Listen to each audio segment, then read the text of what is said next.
The Meditations, An Emperor's Guide to Mastery, by Marcus Aurelius. Rendered in contemporary language by Sam Tarode. Book 1. I'm grateful to all of my teachers and exemplars. My grandfather, Marcus Aurelius Verus II, modeled good morals and an even temper. My father, Marcus Aurelius Verus III, through his reputation and my memories of him, he died when I was 3, exemplified humility and manliness. My mother, Domitia Lucilla, demonstrated reverence, service to others, and simple living far from the habits of the rich. She was pure not only in her actions, but in her thoughts.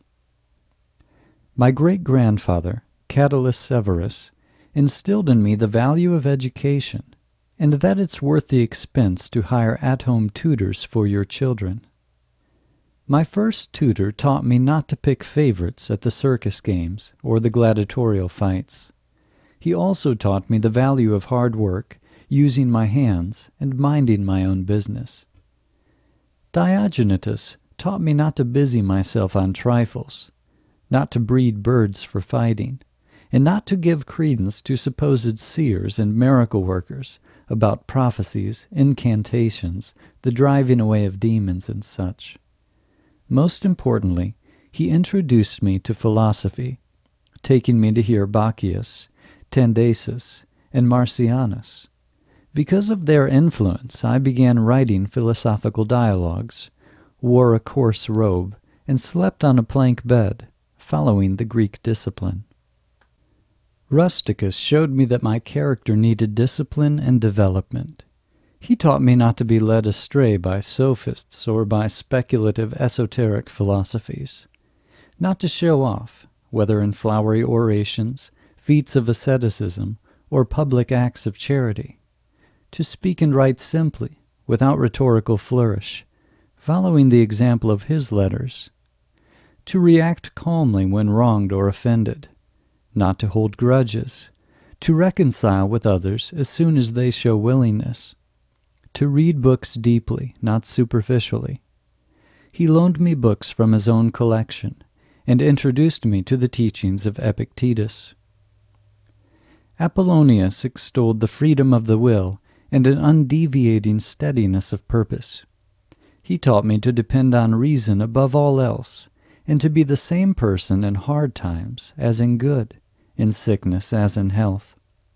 He demonstrated that a person can be both resolute and flexible, learned and humble. Sextus exemplified the spirit of generosity. He led his family as a true father.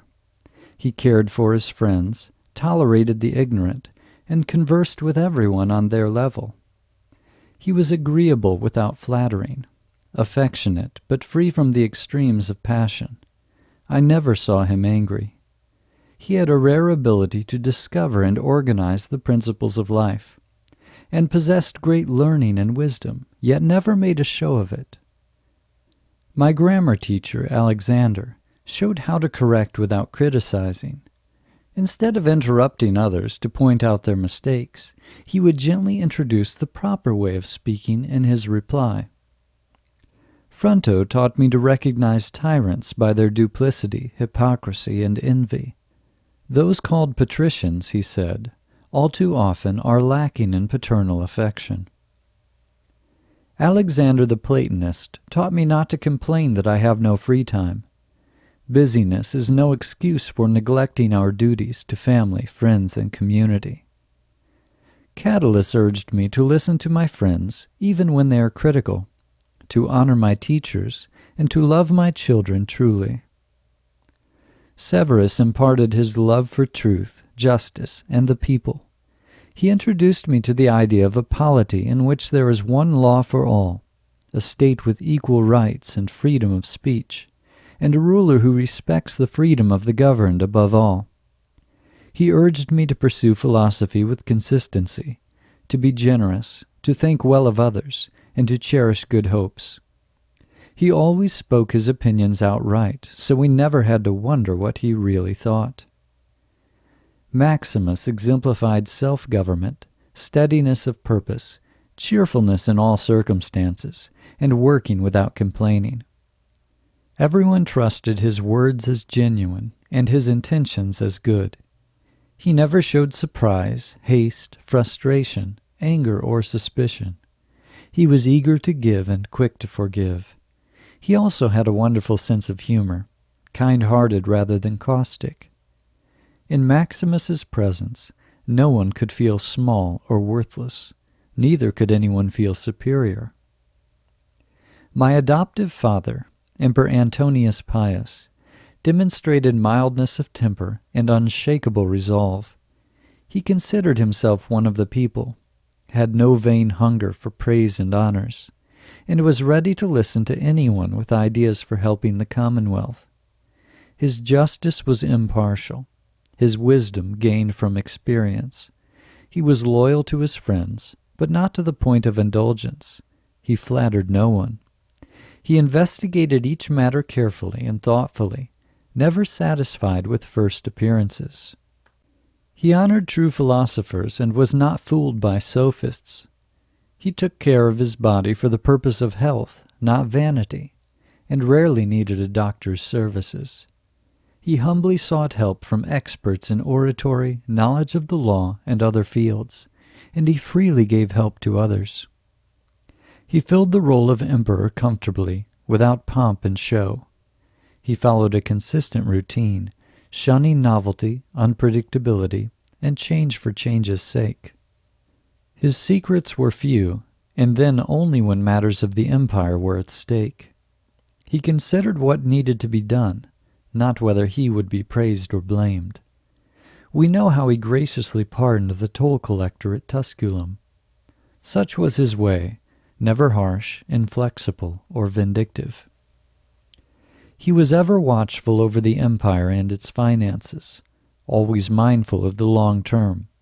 He was prudent in constructing public buildings, putting on spectacles, and otherwise spending the people's taxes, and he patiently endured the criticism he incurred for being so frugal.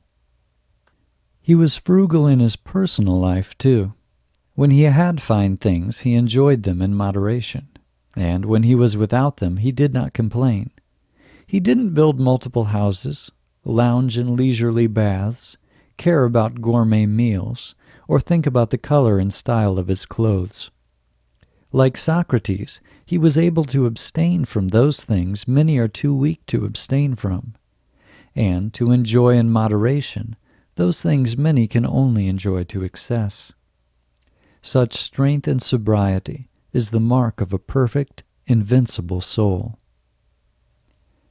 I give thanks to the gods for having such good parents, grandparents, siblings, teachers, associates, and friends. It's to their credit that I stayed on the straight path, when, as a youth, bad influences might have led me astray. Instead of being handed over to temptations, indulgences, and distractions, I was blessed to have a father and a ruler who showed me how to live in a palace without regard for elaborate gowns, bronze statues, armed guards, and other displays of power. He fulfilled his duties as a ruler while retaining the spirit of a common citizen. I thank the gods that I found the path of philosophy. My teachers showed me the laws of nature, and how to live by them. It's my fault alone if I have failed to live up to their example. I thank the gods that I didn't fall into the hands of sophists, that I wasn't swept up in the study of flowery rhetoric, that I didn't waste time resolving syllogisms, studying arcane histories, or searching for signs in the heavens. I thank the gods that my children are healthy in body and mind, that my body is still holding up, that though my mother died young, she spent the last years of her life with me, that whenever I want to help someone, I have the means, and that I have such a lovely, affectionate, virtuous wife. For all these blessings, I thank the gods and fate.